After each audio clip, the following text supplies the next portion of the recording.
Right?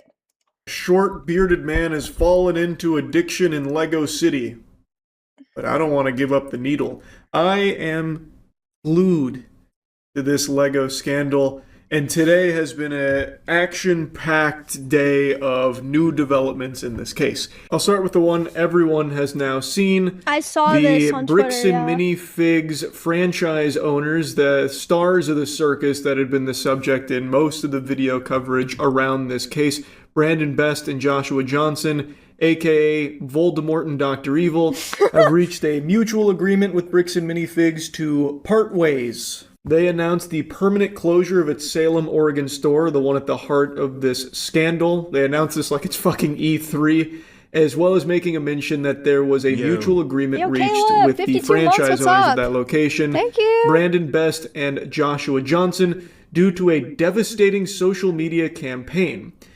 So they send them out with a sad song on the world's smallest violin. They then immediately speedrun to massaging their sack and trying to put the crosshairs instead on the previous owner. They talk about how there's an investigation that's still ongoing, but their current investigation points to the real bad guys as the previous owners, which are the Gormans. They talk about gross negligence, significant evidence of gross negligence, as well as operational gaps during the transition and subsequent management of document recovery.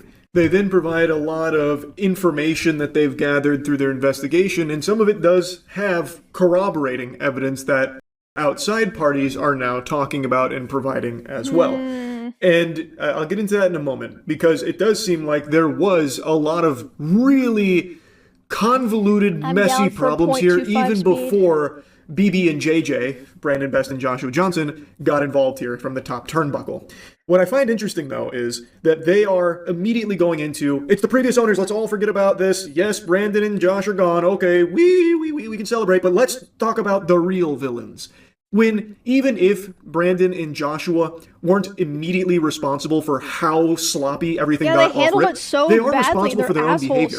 We have oodles of body cams, which I know about the unredacted body cams. I watch those. It definitely doesn't look good for the Bricks and Minifig side of things, but I don't believe I'm actually allowed to show anything or talk about that in depth because I don't know if it's entirely legal how they were obtained. But even outside of that, we have the evidence of Brandon and Josh's behavior to bin on camera and the things that were being said over the phone and how aggressive and vulgar and hostile they were immediately, even upon just a request to try and get this resolved amicably. So again, even if they're not solely responsible for all of the hoopla legally with the consignment and all of that and what was coming from corporate or what was coming from franchisee, they didn't conduct themselves professionally in any way, shape, or form and only served to exacerbate issues. But Johnson, the new owner of this franchise, also claimed that he had the right to that property.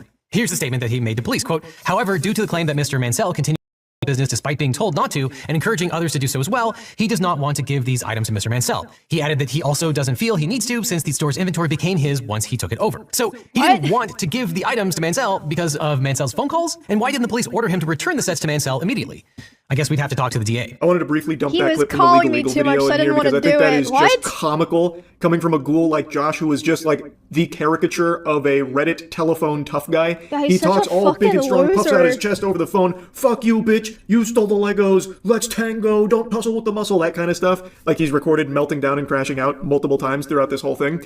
And then he's like, oh, well, he hurt my feelings. He kept calling us and that annoyed me, so I'm not giving it back. In fact, I don't even think I need to. I took over the store, which means everything in it is mine now. Which, I'm surprised to absolutely no one, isn't exactly how that works. And it's something Legal goes in depth on towards the end of the video about like, dude, I remember being a kid and being like, oh, you know, people are like hard to deal with, you know, sometimes, but everyone gets better when they're older because they learn things as they get older. No, bro, people get worse when they're older if that's their personality. Some consignment and stuff like that, and giving examples of like how probably don't have the ability to just not give that for me back. When I was like, I don't know, like 24 again, or he's something. Not the only legal analyst that has weighed in on this. There's been so many like lawyers and a ton of like law professionals that have been weighing in on this case because it's just exploded. It's massive. And what's so interesting is how there is so many differing opinions and perspectives from lawyers and experts in law across not just YouTube, but on other outlets as well. There is like no consensus on the whole thing. Some people believe it's a slam dunk case of theft or like a corporate fucking hoo-ha that, you know, they're way in the wrong. And others actually believe that it's not as clear cut as that.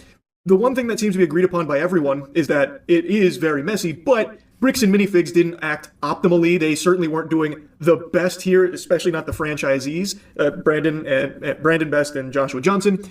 So even if there is like some convoluted legalese that makes it a little trickier, ultimately nobody handled it perfectly, which has made it become such a nuclear bomb of drama. Now, there has been a lot of new information, like I mentioned, and a big piece of that is calling into question the actual value of the Legos from the very beginning. It has always been alleged $200K worth of Legos, and in fact, that's even what it was marketed as. But apparently that was all just, hype train stuff and not representative of the actual value of the Lego collection. It was all just buzz. So through the Bricks and Minifig investigation, as well as others coming forward and going through it all, the speculation is now that it was around $100K worth of Legos, and that of the remaining Legos that hadn't been sold already, it was as low as $6,200, but that varies from source to source. Because again, throughout all of this, it is still impossible to know what exactly is true and what is if speculative. They were advertising it as $200K, that's clearly what they thought it was worth. But now there's a call into question about like the total value of the Lego sets themselves.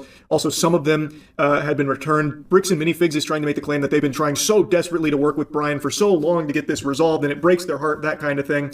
When on camera, you can watch the CEO, Ammon, who just did an interview, by the way, that I want to show you some clips from, just outright refusing to even engage with Ben about it or even entertaining the idea of trying to get things solved, instead wanting to go scorched earth off rip, rolling up his sleeves like, okay, let's get after it then. And now all of a sudden he's, the Zen master, he's fucking, peace on earth, why can't we all be friends kind of guy. Like, so he's really changed his tune now, even though on camera before all this blew up, he was really adamant about, guess we're gonna have to go to, have a fight about it. So now all of a sudden, Bricks and Minifigs is like, we just want to help, we want to make them whole, when all the evidence points to the contrary for the longest time. And another big piece of this is still about consignment. That has been what the huge part has been for a long time.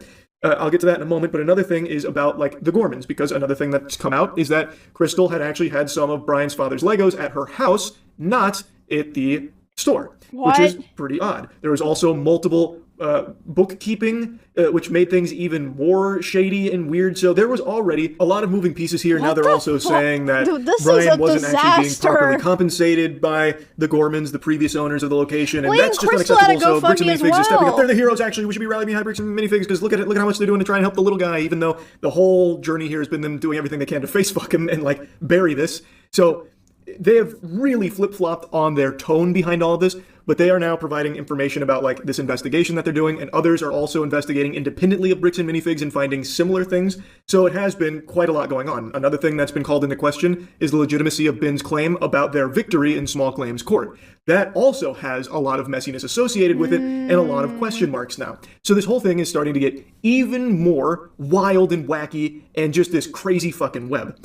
Now, I want to show you another clip from Legal Eagle's video in regards to consignment, because like I said, that is still one of the biggest pieces here, and there is, on security camera footage, inarguably, a higher level position at Bricks and Minifigs confirming that they're taking on that consignment liability, which may not be technically binding, but it does seem like that is a big deal, that they did verbally state that that's going to happen. And Bricks and Minifigs keeps denying that they do consignment, and they always train against it, but all the evidence points to, in their contracts, they do allow for consignment. So why are they contradicting themselves? Also, the CEO has become addicted to humiliation. He's doing his own nationwide humiliation ritual and is going on like the YouTuber shows where he is, again, contradicting some of the statements that have come forth from the company. So the whole thing is very fucking peculiar. But anyway, here's the consignment piece towards the end of Legal Eagle's video that I think is pretty important to the overall case.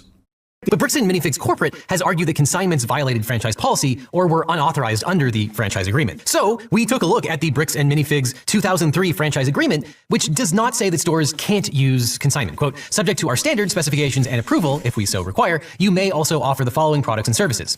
Consignment services. And that's just on the first page. And the franchise agreement template reiterates that on the first page, quote, additionally, franchisees may also offer consignment services. And Reckless Ben states in an update that Crystal Law provided the actual franchise agreement that she signed, which explicitly allows consignment agreements. Now, additionally, there are 4 references to consignment in these documents, and none of them are an outright prohibition. And even if Bricks and Minifigs Corporate outlawed consignment agreements, that agreement only addresses the relationship between Bricks and Minifigs and the Gormans, not the ownership of the Star Wars collection. He goes on to say that that's between the Gormans and Bricks and Minifigs in that case, not Brian. He is completely completely independent of that, and his property rights are independent of that. He then goes on to give you an example of what he believes the logic that would be applied here would be. But either way, I don't think that argument automatically transforms third-party property into franchisor property. To illustrate that principle, if a franchisee violated policy by storing a friend's vehicle on business premises, the franchisor could discipline the franchisee and terminate the agreement. But absent some independent legal mechanism, the franchisor would not become the owner of that vehicle. And I think the same logic would apply here. And to me, that's the simplest way of looking at it. And it's how most people are viewing it, myself included. If, as Bricks and Minifigs says, they don't do consignment, but in this case, the franchisee went rogue, which is what Ammon is now claiming, which I'm going to show you in a moment. If that is the case, why are they still not giving the Legos that they have back? Yeah, why are they has it keeping been them such a stink? Why has it been a fucking slobber knocker here, vehemently fighting against it? Now, again, all the evidence seems to point to that being a liar, plants for hire moment from Bricks and Minifigs, considering in the contracts that we have available for us to sink our little teeth in, they do outright say that consignment is permissible. There is no prohibitive language around that to forbid franchisees from doing consignment. Crystal provided her contract that says that consignment is possible. But as Legal Eagle says, it is also possible that maybe there was an update to that where they then did outlaw it and they signed it. That's possible, but we're just guessing. We don't know. What we do know, though, is that based on these contracts, there is nothing prohibitive about consignment with Bricks and Minifigs from these franchisees. But anyway, again, if it isn't something they do, then why have they been so against giving it back? Josh was even like, I don't feel like giving it back. He was calling us. He was hitting me up on the horn. He was ringing my telephone, and I didn't like when he did that. So I'm just not going to do it. And I don't even think I really need to, actually. So you can suck on my fucking winky. You want to suck on my wiener? How about that? How about that instead of giving you back the Legos? Like, again, if you don't do it, then you shouldn't have it there. It's not yours. Should give it back. Should have to give it back. And that's still, even after watching Legal Eagle and tons of other law experts and lawyers and everything weigh in on it, like, it still seems to be like, yeah, they don't really have true authority to seize that collection there just because the previous owners had a consignment deal that now they don't do consignment doesn't mean the new owners get to swoop in and now it's theirs. It's still, Brian's property would be independent of whatever happened there, at least as I understand it. And with the example that Legal Eagle gives there, I think that makes a lot of sense. This whole situation is just a franchisee exhausting. takes in a vehicle, they discipline the franchisee, say kick dirt. Back that doesn't mean that the franchisor now owns that vehicle because of that. That would be a huge can of worms. That'd be a huge fucking issue, and that'd be very easy to exploit. So I just don't see a world where there's any real justification for not giving him the Legos back or anything of that. But we know that consignment agreements can be very difficult, and so we make sure that in our operations manual, through all of our training, we train all franchisees that consignment is not part of our model. It's written into the operations manual. It's trained on. It's very explicit. However, unfortunately, we had a franchisee go rogue and enter into a consignment agreement without our knowledge or authorization. Stop twirling your mustache, Ammon. Holy cannoli. Jiminy Christmas, bro, stop twirling it. You actually look like a comic book bad guy. Redemption villain. And the way he talks about the previous owners, the Gormans, he's talking about it like, Jesus Christ, that's Jason Bourne. She just signed a consignment agreement without our know-how, without our permission, our authorization. Holy shit. That kind of thing. And he's talking about like how they explicitly state no consignment, that kind of thing. We train them against it. That's forbidden. We spit on consignment. But again, if you look at the contracts, it is in there as an option. It is not prohibitive. So I don't know where this is coming from, unless it's a newer thing, which is possible. It definitely could be a newer thing. But then why doesn't he make it more clear and more transparent? Like, yes, we did offer consignment services as an option to our franchisees, but we recognize how messy and difficult that can be. So we did stop that practice not too long ago with an updated agreement with franchise locations. And one of the stores must not have paid attention, and they did a consignment deal. That would be, if that is the case, by the way, there's nothing to even let us know whether or not he's being truthful about that being something they explicitly forbid. Because again, all of the evidence seems to point to in their contracts, you can do consignment, but it's just so slimy because he's not addressing the very clear proof that's out there of their actual contracts where consignment is thumbs up. You can do it. Here he's just saying, explicitly forbidden. No consignment, no consignment. Like he's the pomegranate lady. That's just, see, this is one of those things I'm talking about where a lot of what comes from Bricks and Minifigs is seemingly not truthful and feels misleading on purpose. And then it appears that may not have been honored with the person that she had entered into that consignment agreement with. And then through other circumstances, we ended up retaking over that store. And in the shuffle, there appears to have been just some confusion as to how, why, and where, like some of this came about. And as we tried to figure that out, we started uncovering more documents, more information.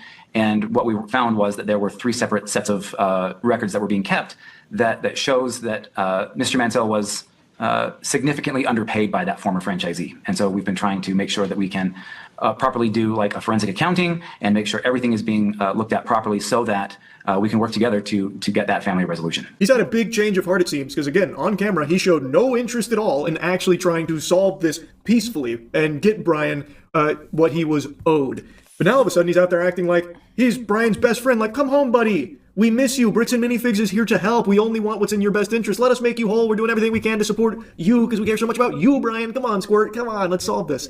When previously he showed less than 0 interest in doing that and was ready to put up a big old fight about it. Again, I don't know if I'm allowed to talk about like the body cam stuff, but this is a very different side of Ammon here. I believe this is the PR side. I don't believe anything here is genuine at all. I think this has become such a huge issue that's bubbled over so much so now that they can't just try and bully him into silence, which is something that again is on camera as a method that Bricks and Minifigs likes to employ. Say what people want to hear now. Kai, I already forgot how you say his name, but even just outright said like, yeah, it is a threat. You can perceive it as a threat because it kind of is a threat about how they will drain them legally in court, where they will be paying so much money fighting Bricks and Minifigs legally that they will lose more than they would have ever gained had they won. It is something that they've done numerous times and something they were very proud of. But now all of a sudden, Ammon's out here like, yeah, let's solve this. So they had done it to other people before then. We're buds, bro. It's just so fake. It's so phony. And again, Ammon was just on YouTube streams, what, 2 nights ago, 3 nights ago now? Where it was a very different tough guy Ammon there, at least a little bit tougher than this. He wasn't the soft shell looking to really help Brian all that much. It was a much more combative version. But now he's more docile. And it's important to keep in mind that it's not like Bricks and Minifigs is like all of a sudden sunshine and rainbows. We want to just help everybody.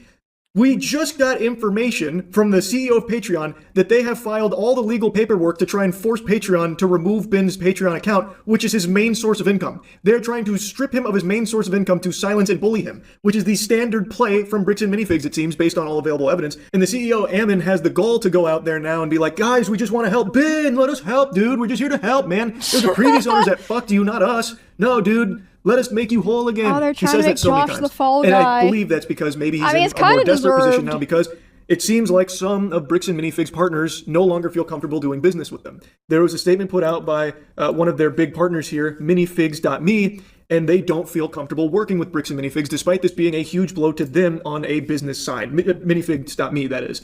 It wasn't an easy decision for them to make, but this has become such a big story that now brands that have worked with Bricks and Minifigs don't feel comfortable continuing to do business with them. So I think Ammon has now been alerted to how bad all of this has gotten for them and is now just trying to say what he believes will cause all of it to simmer down, which is, we want to make them whole. We're here to help. Josh and Brandon are gone. We've parted ways. They've sailed off into the sunset. Can you guys please just drop this? Like, it just feels like it's now all about saving face and covering their own ass in this PR battle because it's now actually affecting them in a noticeable way. When previously, before this became a huge story, Ammon showed no interest in trying to resolve this. Nobody at Bricks and Minifigs has shown interest to resolve this based on all of the information that's been publicly put out there. So it just seems like it's because it's blown up so much now that they're finally acting. But that doesn't help dissuade fears of Bricks and Minifigs customers who are maybe considering working with them, where if it doesn't blow up into a huge story, you might just be fucked. Because based on everything we've seen from like the behavior of those franchisees, as well as Ammon himself, they don't seem to really care that much to try and resolve issues like privately and peacefully. It seems like they're only now springing into action to try and help Brian get what should have already been taken care of previously. So it feels like it's very tardy to the party here with them actually looking to do the right thing of making Brian Mansell whole and figuring out what exactly went on here with a real investigation. And like I said, a lot of this new information that's coming out from multiple parties does call into question a lot of things that have been put forth from like the first couple of videos from Reckless Ben with some of the claims and things like that. But I will say, in regards to like the police department stuff, I haven't really seen anything to like justify how everything's unfolded with how the police themselves have handled this whole case. That is still something that is very much in a really weird spot. But in regards to like if Ben stepped out of line legally, like within the bounds of the law, or if he did things solely for content that actually was detrimental to getting this solved, as well as some of like the claims he made about the small claims court default judgment victory, things like that, all of that is what's now being thrown into a bit of disarray. I'm curious to see Ben's response to it, to give his side of things on that conversation now. But there has been a lot of new information, and no matter how you look at it, The fact of the matter is, it should have never gotten to this point. There was a very real problem with the way Bricks and Minifigs, the corporation, handled all of this, as well as the way they handled the takeover of this location, making it very sloppy and very messy with the previous owners and then the new franchisees coming in with a fucking chip on their shoulder and steam out of their ears, making it irreconcilable here, where an innocent man and his father's lifelong Lego collection got thrown into a shitstorm. So, and there was no real way of getting it solved through the proper channels, allegedly, based on everything we've seen here. And the corporation showed no signs of trying to work with him privately. They keep saying that they were insisting that Brian provide documents, but he kept dodging that. I find that claim a little hard to believe. That's he said, she said shit, of course, but I find that very difficult to imagine. Brian was just like sweating when they asked for documentation when there already is documentation that the public has access to, so Brian definitely would have as well. He probably would have submitted it if that was actually something that they wanted. And Bricks and Minifigs in their previous statement was talking about how Ben and his team didn't want to submit anything to him, but there is literal videos of them trying to submit the evidence to them and Bricks and Minifigs not being receptive to it. So I'm more inclined to believe Brian's account of things, where Bricks and Minifigs wasn't willing to work with him to resolve this through this messy takeover of that location where his Legos got all lost in translation and everything got all fucking cattywampus. Again, the fact of the matter is, an innocent man and his father's collection of Legos that he spent his whole life collecting that was very valuable got lost in a shitstorm here of a corporation that doesn't seem to care about what happened there and didn't really care to investigate that thoroughly, as well as some franchise owners that really immediately held a grudge against him. Again, according to that document, he'd even said he doesn't want to give them back because of the phone calls. That's some pretty goober shit. So this whole thing seems like a fucking mess, even more so now than like a week ago. Contact so yeah, I just wanted to give you a little update on it. That's really about it. So yeah. Oh my god, what a fucking mess, if you bro. Dude, everyone involved in this, except for, like, the original family, is just so fucking messy. Like, what the fuck? Oh my lord. What a fucking disaster. Yeah, this shit blew up. I mean, it's like a good thing, I guess. Like, it's definitely something that is good to have exposure for, right? Oh my fucking god. What a fucking disaster. Oh my god, it's raining here. Alright, well, I was trying to see if I would feel better and then do some gaming, but I'm feeling pretty fatigued today, like, physically.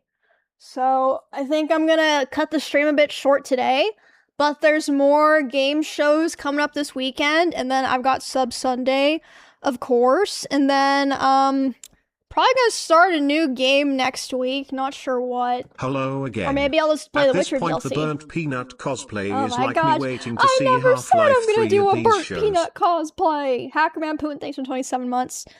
But yeah, I will see you guys next stream. Lots of things to do. But yeah, I'm just gonna go chill. I'm feeling kinda fatigued. I don't know why. I don't know if I'm getting sick or maybe it's just like woman time or something. I'm not sure. Hi, Cheddar. They have very low energy today. I don't know if you guys could tell. But yeah, I will see you guys all next stream, and I'll probably be doing some more cosplays and stuff soon. Yo, Morphe, thank you for the 10 gifted. Thank you. I really appreciate that. But I hope you all have a wonderful rest of your day. More game announcements this weekend. Hi, Cheddar. Hi. More game announcements this weekend and variety stuff. And yeah, we'll have a good time. Okay. Let me find the outro song. Okay, well, I hope you all have a wonderful night, like I said. Okay, bye-bye. See you guys soon.